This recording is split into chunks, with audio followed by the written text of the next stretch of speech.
This is the politics of everything, and I'm your host, Amber Daines. Welcome to the podcast where we want to discuss the politics of everything, from money to motherhood, nutrition to narcissism, startups to secularism, the environment to equality, and much more. Our guests are experts in their field or topic of choice, even if you've not yet heard their name. This is a bipartisan podcast, so while we love exploring varied views and get a buzz from a healthy debate, by no means is this a one-sided forum for any one political view. So please listen up and enjoy the politics of everything. If there ever was a topic that equally could excite, distress, motivate and polarize, it would definitely be this one, money. I was certainly raised in an era when people didn't discuss it openly or candidly for fear of seeming rude or offensive to others. Melissa Browne is a woman who has devoted her entire career to the financial world, namely as an accountant, then as an entrepreneur, and now running the Money Barre. She is well known as an author for memorably titled books such as Fabulous But Broke, and her latest, which, bleep warning for you children, is called Unfuck Your Finances. As a speaker and media columnist, Melissa calls it like she sees it when it comes to how we relate to money. So it's no surprise that she was the very first person I thought of to get on this show to discuss the politics of money. Welcome, Melissa. Thanks for having me.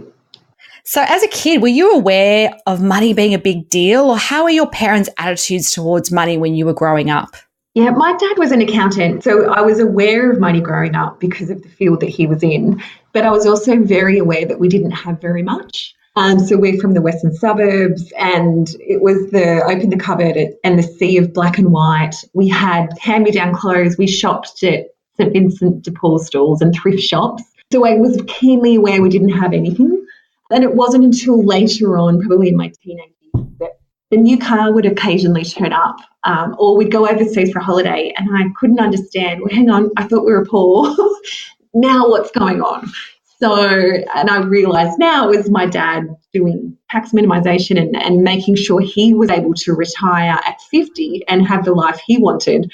But certainly we didn't understand any of that. It wasn't talked about. And so money for me, what I learned from my parents, unfortunately, despite my dad being super savvy, it was not a whole lot.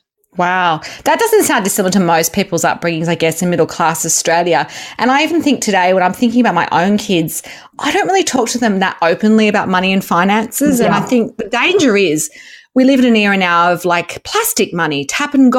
Mm-hmm. And even my 5-year-old will say, Mum, can we just tap it and get it? So how can we maybe improve those early conversations of financial literacy to make sure that we get into good habits early? Because I don't think I necessarily did that till later in life. Yeah, and I think you called it beautifully then, is have those conversations early. So I think that financial literacy, understanding money, being able to talk about money is just another skill that we should be wanting to pass to our kids in the same way that we want to teach them great literacy and numeracy. The financial literacy is just another part of that.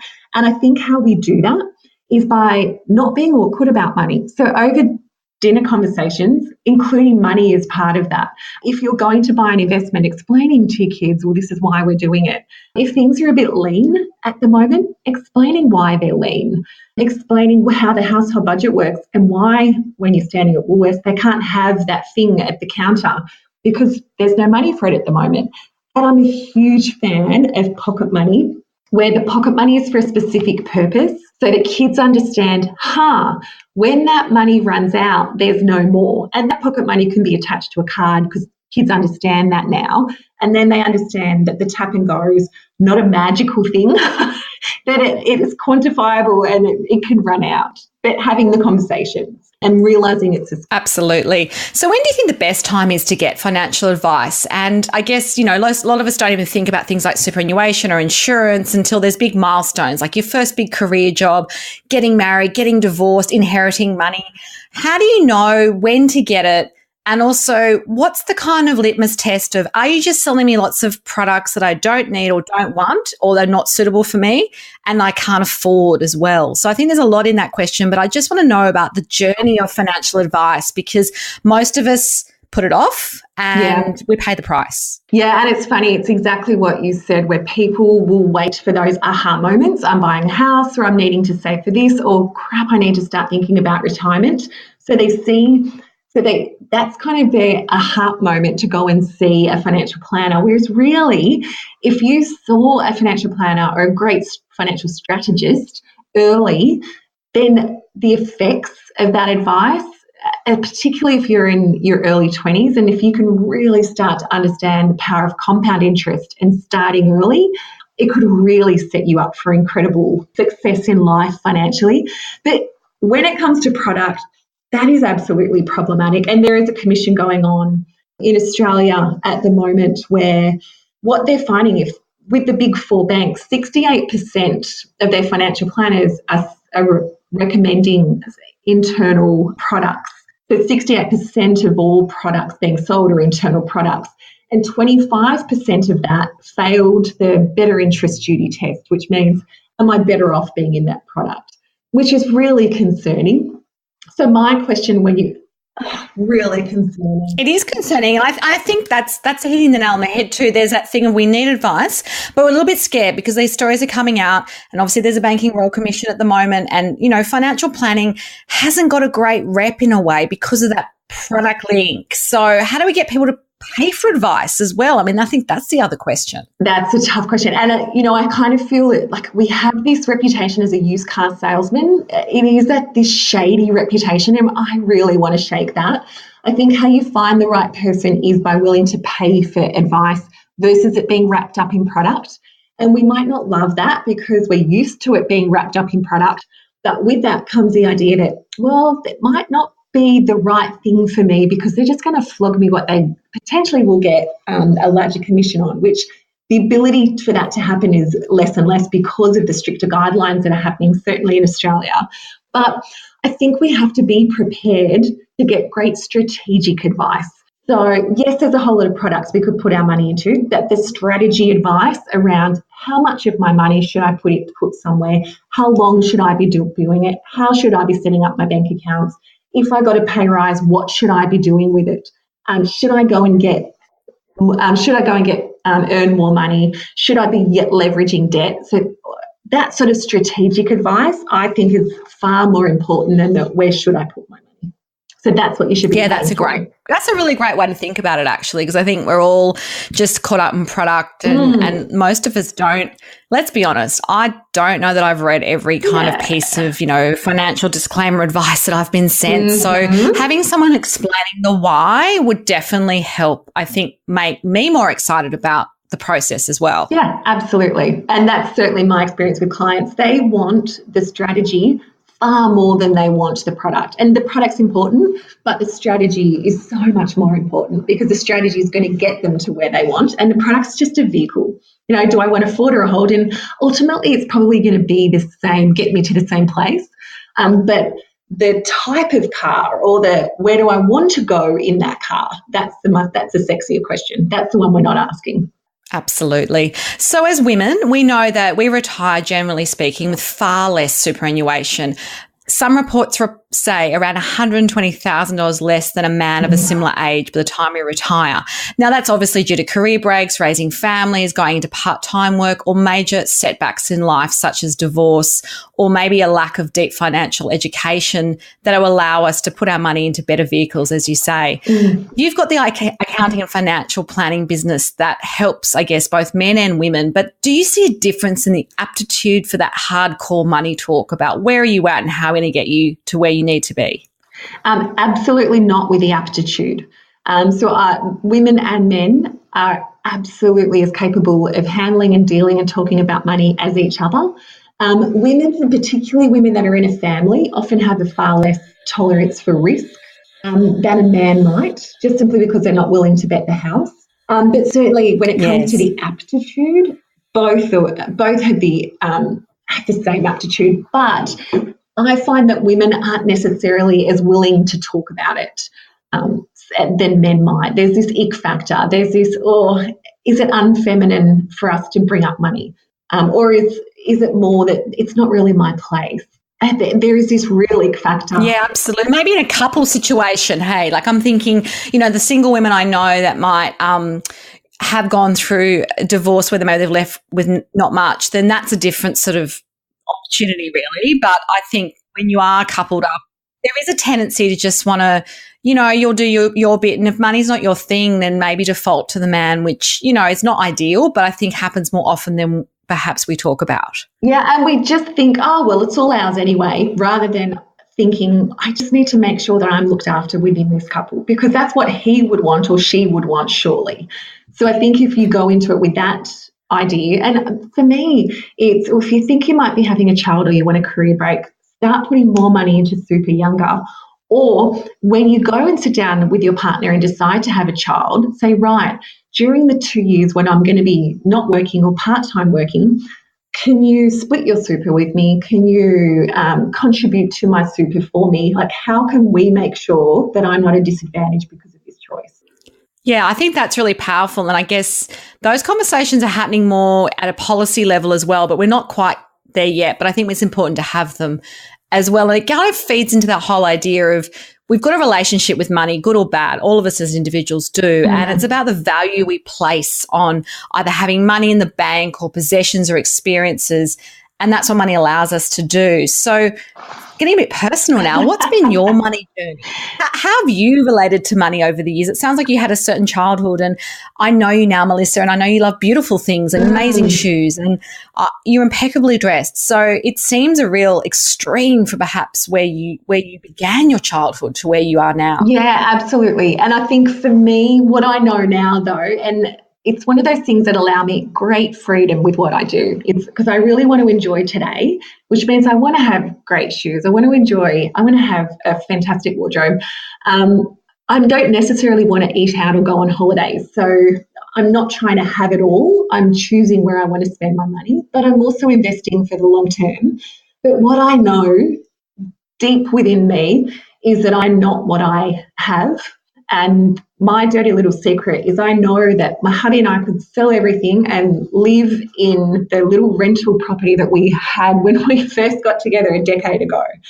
So I think when you become hyper attached to things, when you have this almost competitive comparison culture that we're currently in, where you're looking at social media and saying, well, but that's where I should be at, and I'm willing to spend to get there.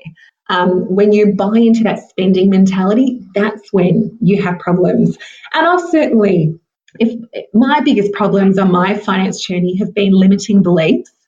So I'm from the Western suburbs, and I grew up with that Western suburb mentality around, but this is where I'm allowed to be and no further. Around what I could earn and what I should have. And I can see a loosening of that now with people around me. But that was something that was very strong in me. And it was only when I decided to play in bigger pools and put myself in the same pools as other people that were playing a bigger game that I looked at those people that either lived in the eastern suburbs or went to private school and went, hang on, they are no different than me. Why on earth am I not wanting to play this bigger game? And I really challenged my personal money beliefs around what I was worth and what I thought it was possible for me to achieve both financially and in my business. And that's when things really changed for me. Financially. Yeah, mindset's really important. I think you're right. I think social media's got a lot to answer for when it comes up for this. And I love the way you share your stories as well in your books. And, it's sort of what you talk about, it's really common sense. And it sort of reminds me of, one of my other sort of finance heroes is the Barefoot Investor, because it just all makes sense. And we live in a world of, so much consumption, so much waste. Absolutely. And then people go, but I earn all this money and I'm really poor. And, you kind of, it's that thing of the elastic band. I remember my dad once saying that to me. It's, the more you earn, you just buy a nicer car and eat out at nicer restaurants. You really need to be as disciplined as you were before, have a few treats. But at the end of the day, there's only so much you can really say, this is making my life better as well versus how do I feel? And I think definitely. I think that's why there's a real mood towards minimalism at the moment, because we can see that elastic band and we're actually really tired of running on the treadmill because the advertisers are telling us that we should be having and wanting all this stuff, but we're actually realising it's not serving us. Yes. So I think that's why we're seeing this opt-out, which I love. That's when you choose to opt out. Whilst I'm not necessarily a fan of minimalism, I'm a fan of mindfulness and figuring out what sort of life do I want? Not what sort of life do I want to be sold to? What sort of life do I think I should want? But what sort of life do I actually want? And I think once you answer that question, the money part of it just makes a whole lot more sense. Absolutely. So jumping into the generational debate, because I don't know, I find this stuff quite fun.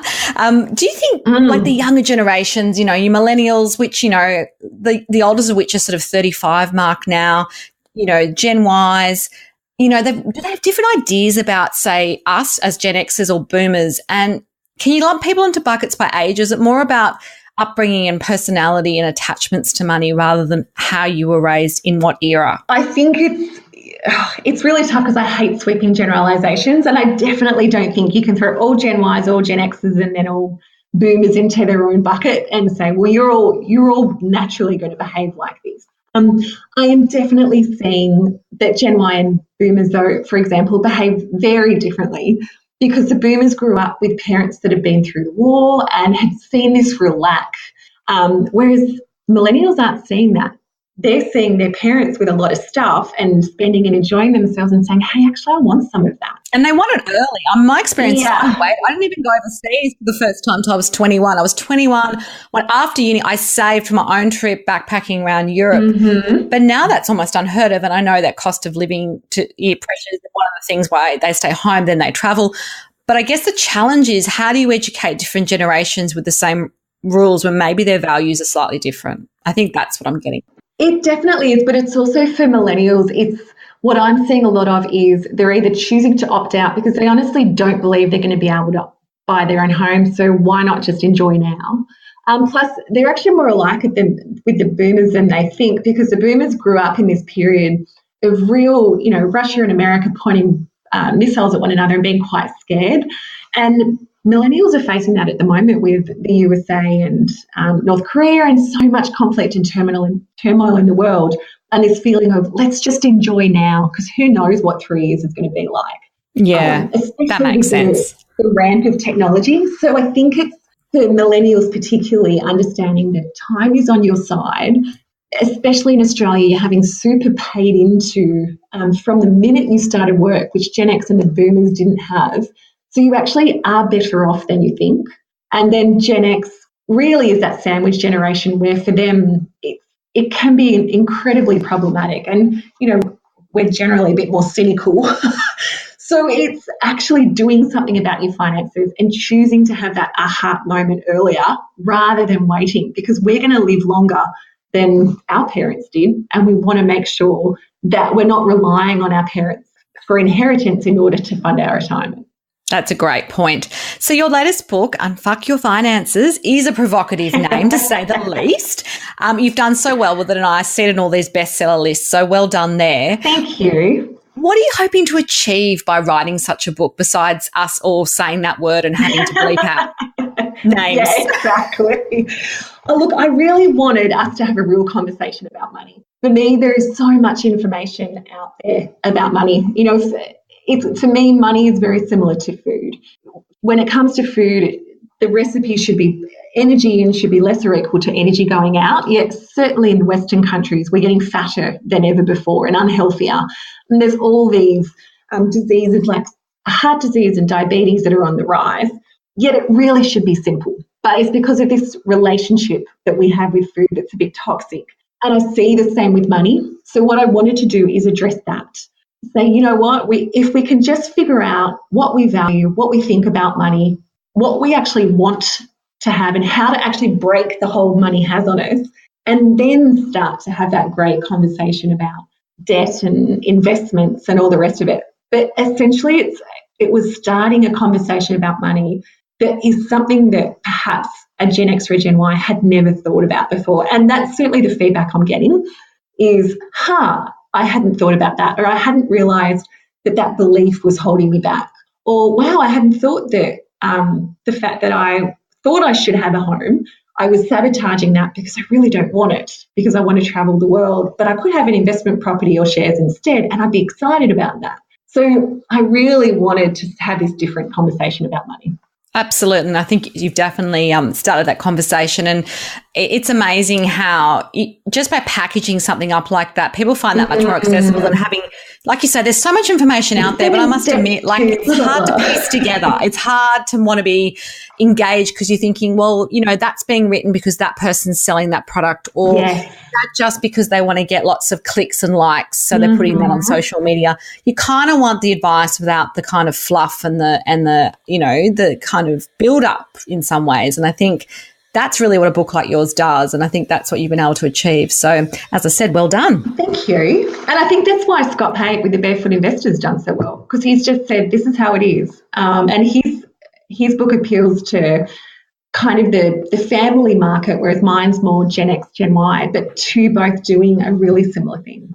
Yeah, absolutely. Well, I love you both, so there you go. I'll take that. What rules around money do you think we can all adopt so we can enjoy that better retirement? We've touched on a little bit of the ideas that you mentioned about, you know, maybe having investment property and being able to travel using some shares and whatever that means for different people. So some people, you know, there's all these figures like you need $1 million to retire, and then you sort of read some articles that say, well, you don't need that because if you've got this amount, the government's going to help you, and you don't want to sell your family home because that might put you, you know, in a worse position. Yeah. And also we had this sense of missing out. I must admit that's a big one for me. So how do you, for example, have, you know, a really nice holiday or buy a beautiful pair of designer shoes every year and retire with enough money? Because if we're going to live to 100 or, you know, even longer perhaps, that's a long time from when most of us retire in our 60s or early 70s. Yeah, absolutely. So for me, it's actually sitting down and thinking about, well, what do I want it to look like? But more than that, sitting down and sort of writing out, okay, I'm 65 or 70 and I'm about to start retirement. What do I really want that to look like? So not do I want today, what do I want that to look like? And for some of us, that's just going to be so hard that we might actually need to keep pulling it forward and keep pulling it forward. But I think it's not until you can really start to visualize and get excited about a really super clear goal of what that retirement looks like for you, that you can then start to work out, okay, how much money would I need for that I'm talking about? What does that mean for me today? What do I need to start doing today in order to reach that? Either what do I need to stop doing and what do I need to start doing in order to reach that?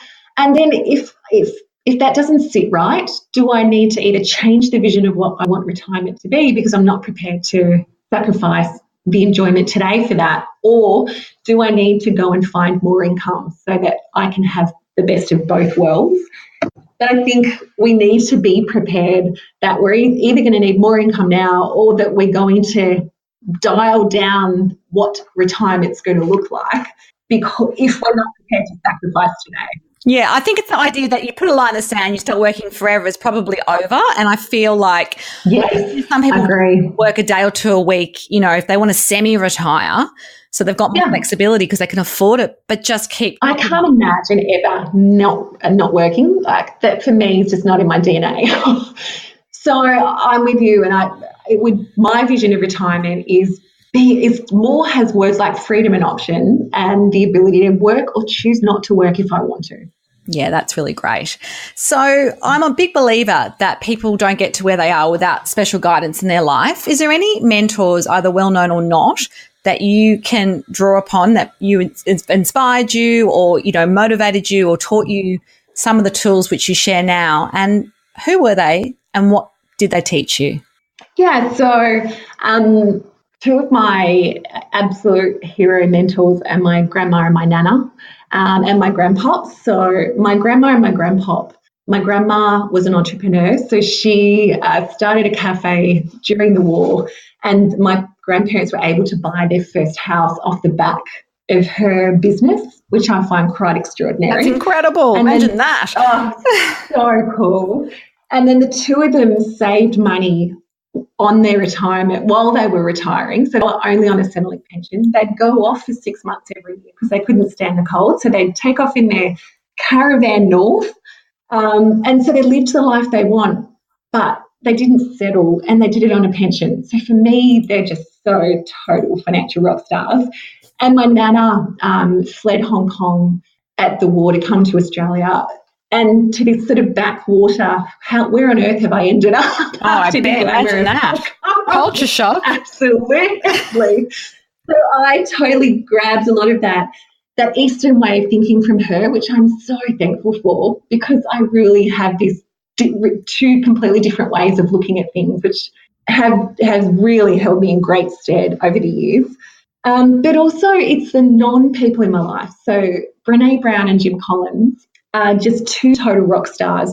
Brene for her work on shame, because so much of when it comes to money that I deal with is about shame. Yes. And her research on shame, it's just using that language to people when it comes to money. It's like the veil's lifted and they just say, yes, that's exactly how I feel. And Jim Collins with his whole idea of good to great and how to run a great business as opposed to putting up with a good business. He's my total business boyfriend, my business crush. I'm just in love with him. We won't tell your husband. He probably knows. Oh, he knows. We went and saw him when he came to Australia, and I'm sitting up the front. Oh, God, I see him. I'm here in the same room. But for me, it's that your mentors don't have to be across the desk from you. You know, I've taken as much from Malcolm Gladwell and his writings and Seth Godin, and I just love these people that think differently and being able to take that on and use that in your business. So, yeah, they're probably some main ones. Well, that's a very rich answer. Very much on topic. So your final piece of advice for anyone trying to win in the politics of money, what would that be? So I would say you need to face it. Don't be an ostrich. So we need to actually start talking about money and facing it and realising that money is just another thing that we have to talk about, to be mindful about it in the same way that we're mindful when it comes to our wellness, and then to take action. But for me, my biggest advice is that the thing I think we need to be aiming for is not to unfuck your finances. It's not even financial resilience, but it's financial wellness. And this concept of financial wellness, to have the freedom and options to do what you want, that for me makes money absolutely worth talking about. Just a super sexy concept. There you go. So if you do want to connect further with Melissa, her details will be on our show notes. Until next time, keep well. Thanks for listening today. If you've enjoyed the politics of everything, we thrive on feedback. So please add a short review and share the podcast with your network and your friends and family. I'm also always on the hunt for fabulous new guests. So if you've got a view to share and an idea how to get our listeners excited, please email me at amber@bespokecoms, that's bespokecoms.com.au, and we'll be sure to get back to you. Until next time.